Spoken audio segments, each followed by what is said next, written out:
It's Friday night, and I'm fully cozy under my soft and warm blanket, watching Netflix while having my hot chai. That's when my phone chimes and reads, "Cool, I'm free on Sunday too. Let's meet at the Sakana sushi place." And I lost it, lost the mood to just relax. Because this was my friend Noor, and the last time I met her was, let's just say, kind of embarrassing. We were at her house for her birthday, and my other friend had left, so it was just me, her, and her family.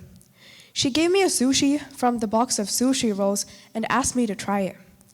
It was the first time I ever had sushi, so it was amazing. But then she gave me this green paste, wasabi, and asked me to try it with the sushi. I put a little bit, or at least I thought it was a little. As I was about to eat it with the sushi, she was like, "Bro, what are you doing? It's too much. It's going to be too spicy." Wow. Her audacity to look at an Indian and say it's going to be too spicy. I put a little bit more onto that sushi and stuffed it in my mouth. Bad idea. I don't know what happened next.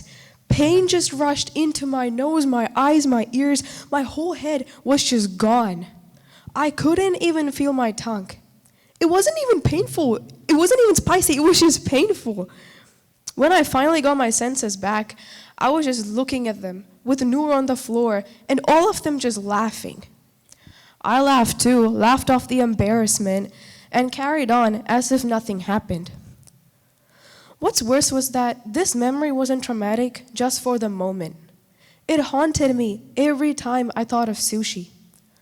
From then, all the orders at every sushi stores were like, "Here you go, would you like some wasabi with that?" "No, that's okay, I'll have some soy sauce." "I've already put some soy sauce in there." "No, that's okay, I'll have some more."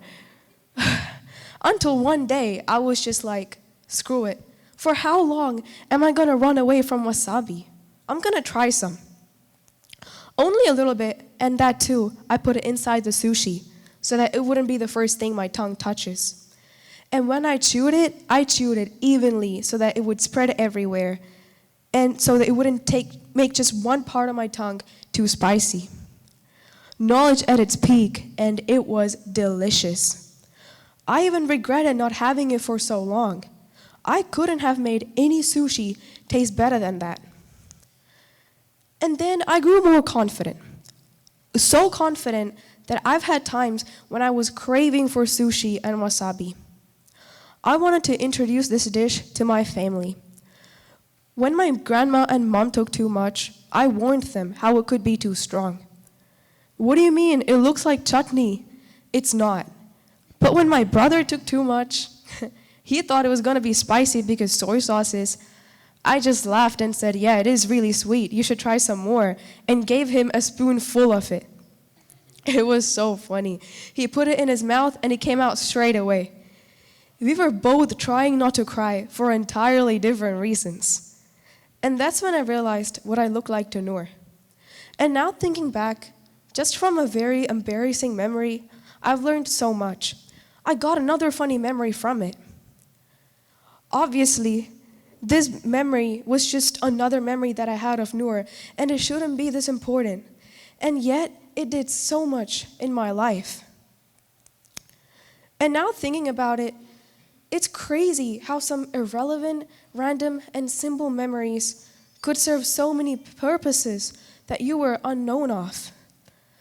Memories are so special because they're lessons taught to you by life.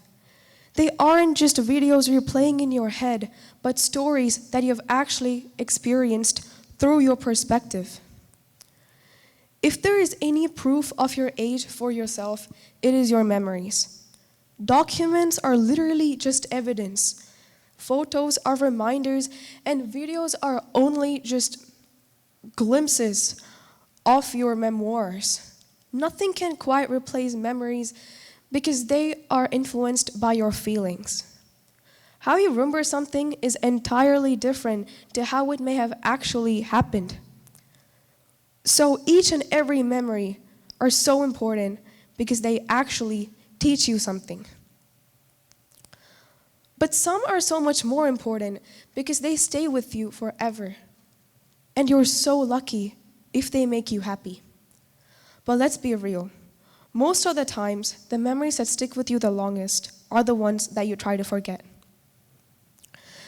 It's no secret that we've all been through some pretty bad times. It's not normal if you haven't had any harsh past in your life.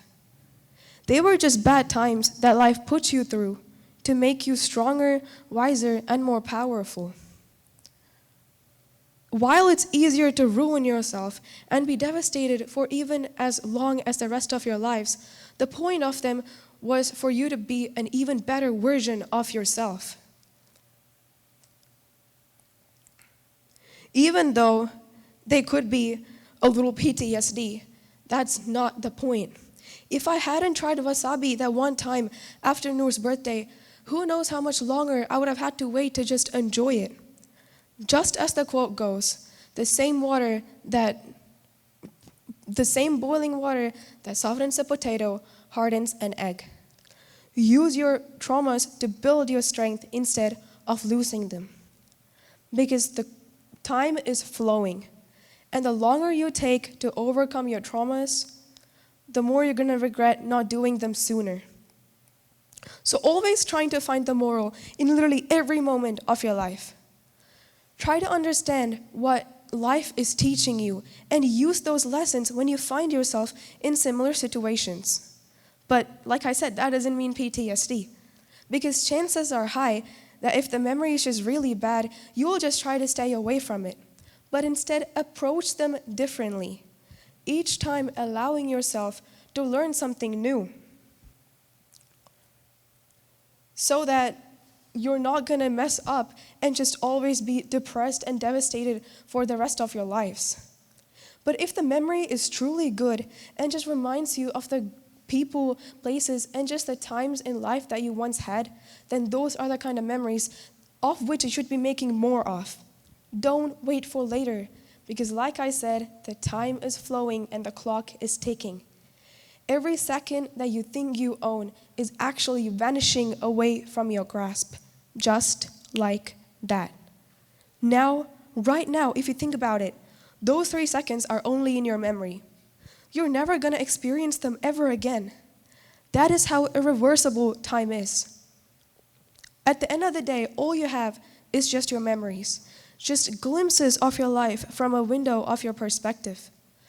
These memories decide what's good and what's bad, what's essential and what isn't, who's important, who isn't, and they influence absolutely everything. So go make the most out of your life before it's too late. Make as many memories as possible to be wiser and happier. Memories, whether they help or they hurt, they influence absolutely every decision you make in your life. But how it does so is your call to make. Thank you.